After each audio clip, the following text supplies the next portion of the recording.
Good afternoon, everybody. And thank you for turning up in this magnificent town hall. It's wonderful, isn't it? Yes. And it says something about Grimsby. It says Grimsby used to be a great place, but that Grimsby is now a bit down at heel. And I wonder why that is. I wonder what's gone wrong. Could it be anything to do with Ted Heath signing us up to the common market 40 years ago, giving away our territorial waters?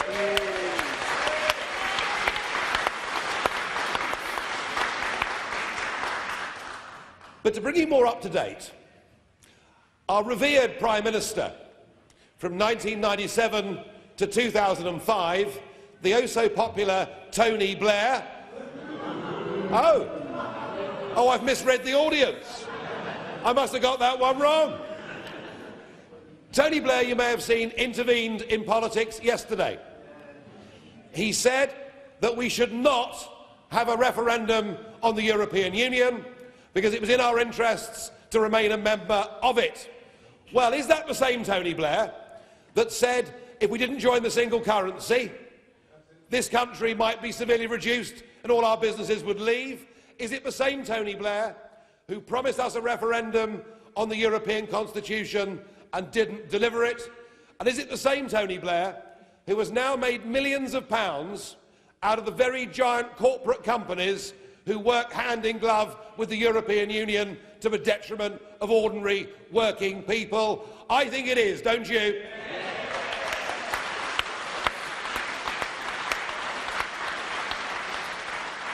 And what Tony Blair ought to do, he ought to come to Grimsby. He ought to come to Grimsby and meet some of the people I've just met in the street. Because what has happened to this place is a tragedy. There is no better or more glaring example of what a total mistake this European project has been. Now, please do not misunderstand me or take me out of context. I am not against Europe or the European nations or the European people. Far from it. It's a great place to go on holiday. Some of us, well, it is. Some of us quite like drinking the wine. I'm rather well known for that. I mean, I like Europe so much, I'm even married to one of them, all right? So we've got no problem with Europe as a place or the European people. But we've got a massive problem with the European Union, with political union, with all these countries being tied together.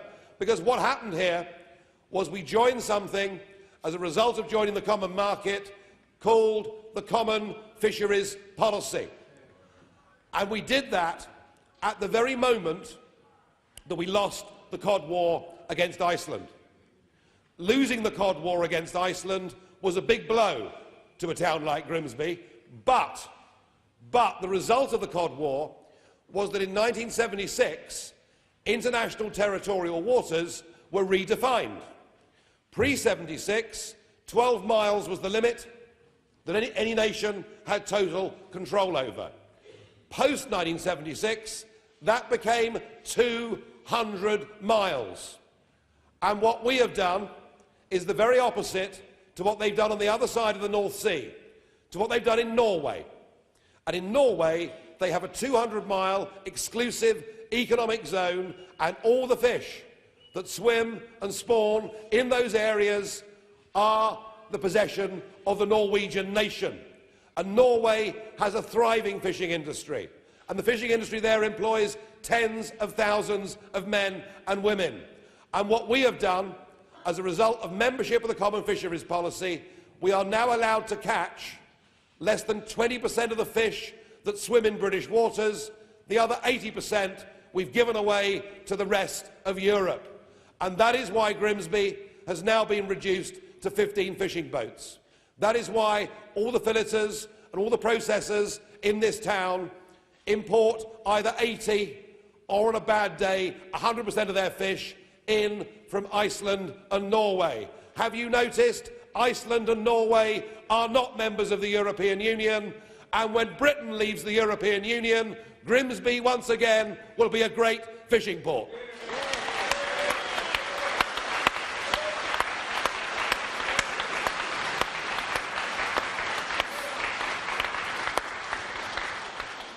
Now, last week I took part in a televised debate against the other leaders. One or two of you may have seen it. And it's pretty clear to me there are now only two parties in British politics, because the other six represented professional, career, political class. It's a political class that has become so politically correct that it is so bound up in our membership of the European Union that it actually doesn't believe that we should put the interests of this country and the people of this country first. And I say shame on them, because they may shout at me, they may throw abuse at me, but the fact is, if you don't run your own country, if you don't control your own borders, you're not the master of your own destiny. You know, we had immigration in Britain running from 1950 up until 1998 at roughly net 30,000 people a year. Now, because of the open door policy, it is 300,000 people a year coming into Britain, and we have no control over it whatsoever. And the impact has been that young mothers can't get their kids into the right primary schools because there simply aren't the places. The rest of us struggle to get a GP appointment or find ourselves waiting ever longer at accident and emergency. But the biggest casualty of open-door immigration has been ordinary men and women and their families, people earning average wages, people earning the minimum wage, because what has happened over the last 10 years is their wages have been driven down by this massive oversupply in the labour market. The beneficiaries have been the rich. The beneficiaries have been the big businesses. The beneficiaries have been the big landowners. And we're told on the television that this is a good thing because the gross domestic product of our country has risen. Well, what is the point of the gross domestic product of this country rising if living conditions for ordinary families have gone down? Something must be done.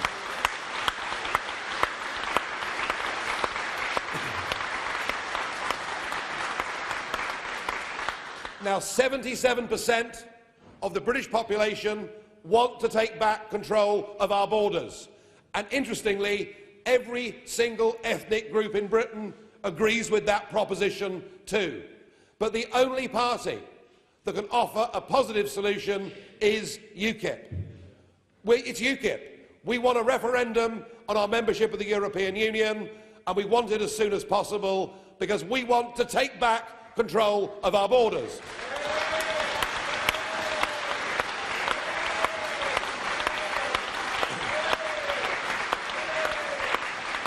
And when we've done that, we've got the positive solution going forwards. What we want to put into place is the Australian-style point system so that we can choose the quantity and the quality of who comes to our country. Isn't that the solution for the future?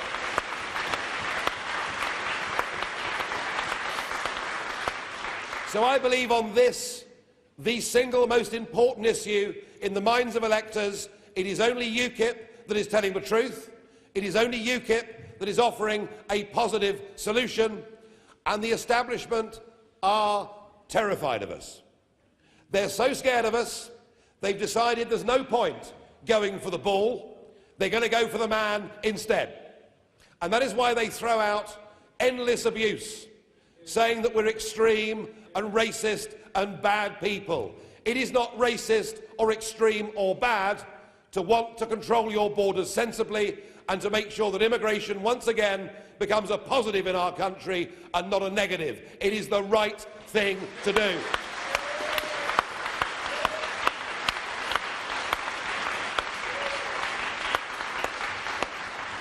And we also want to inject some honesty into the debate about the economy.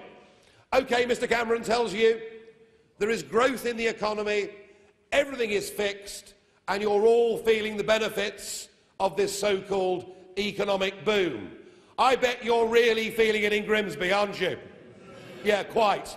The point is, folks, that this coalition was put together to reduce the annual deficit, to reduce the annual overspend down to zero. That was their objective 5 years ago, and it is still running at £90 billion a year. Let me put it another way. When David Cameron became Prime Minister and George Osborne became Chancellor, our accumulated national debt, that's the debt we've been running up since we fought Napoleon, etc., our accumulated national debt was £850 billion. It is now £1.5 trillion. They have doubled the debt. They've doubled our national debt in 5 years. They've increased our national debt more than Gordon Brown managed to do in 13 years of Labour rule. And the truth is this: we cannot go on living as a country substantially beyond our means. Already, the debt repayments on our debt are bigger than the defence budget, and in a few years' time will be bigger than the education budget. And all of this at a time when interest rates are at rock bottom, down pretty close to zero. Of course we've got growth in the economy by running a debt like that. You know, if you max out your credit cards every month, your lifestyle will improve, but at some point you've got to pay the bill, haven't you? So what UKIP are doing is offering some practical solutions as to how we can get this government debt down. We want to stop paying a net £10 billion every year to the European Union. We want a relationship with Europe based on trade and friendship, but not to pay £55 million a day to Brussels, who haven't signed off their accounts for 19 years in a row. That's a good start. And we then want...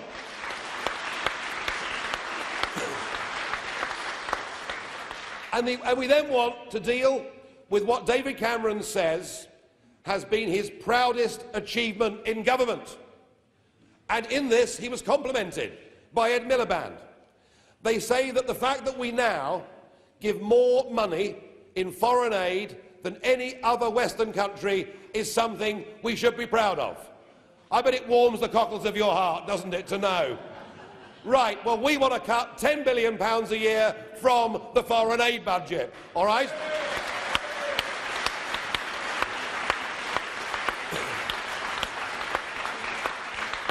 And we want to end what is known as the Barnett formula.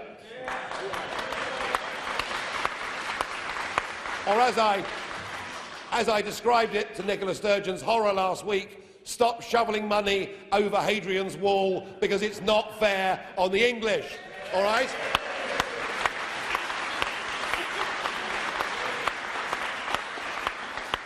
And we want to stop this bizarre vanity project that is called HS2 at a time when the country is skint that might cost us up to £70 billion. An end to that.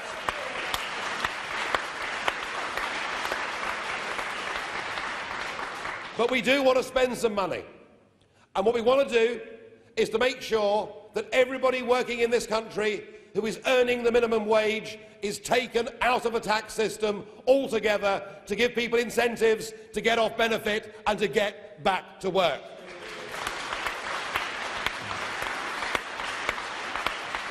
And there's one government department where overall spending needs to increase, and that is our defence budget, where successive governments have run down our army, our air force and our navy, frankly, in a way that I think is shameful. We're not in a position to defend ourselves. We're certainly not in a position to defend our sovereign dependent territories like the Falklands. We need to spend a little bit more money on defence. Not to do so in a very uncertain world is rather like saying, I won't pay the house insurance next year because I don't think there's going to be a fire. Well, it's okay if there isn't a fire, but it's a disaster if there is a fire. So we want to increase defence spending to 2%, and we want to make sure that not just those that are currently serving have the right equipment and have the right battle groups, but we also feel the way successive governments have treated our men and women that have come back from Afghanistan and Iraq and elsewhere, some physically impaired and some mentally impaired, frankly has been shameful to this country.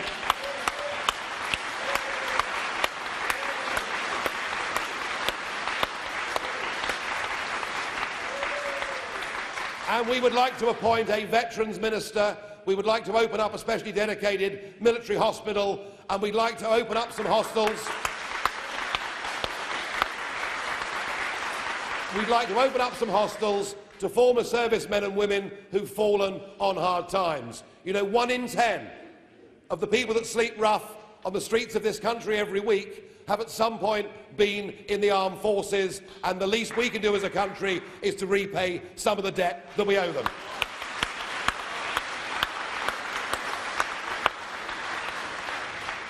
Now, last year we achieved amazing things. We won the European elections.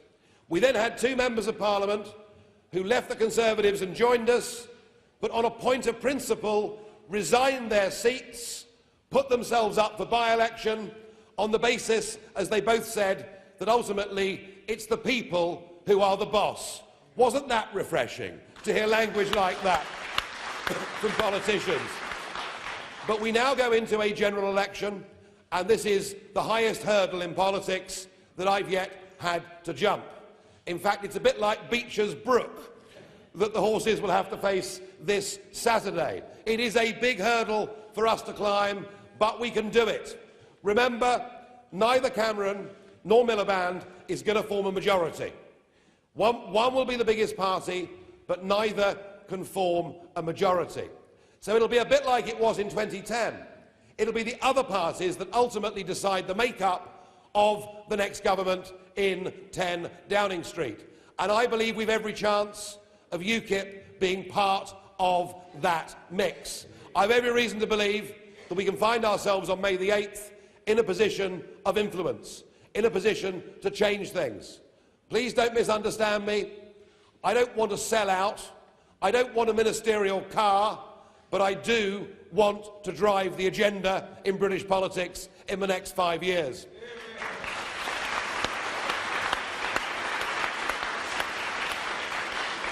And we will use whatever influence we have in the House of Commons after May the 7th to try and make sure that the British people are given a full, free and fair referendum so that we can decide who governs Britain and Tony Blair can go to hell. All right? I thought they'd like that.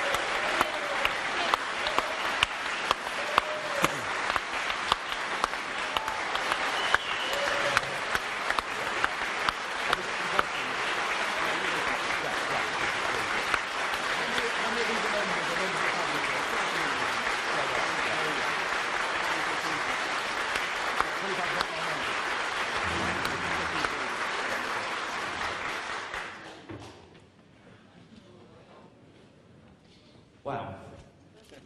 Thank you for that, Nigel.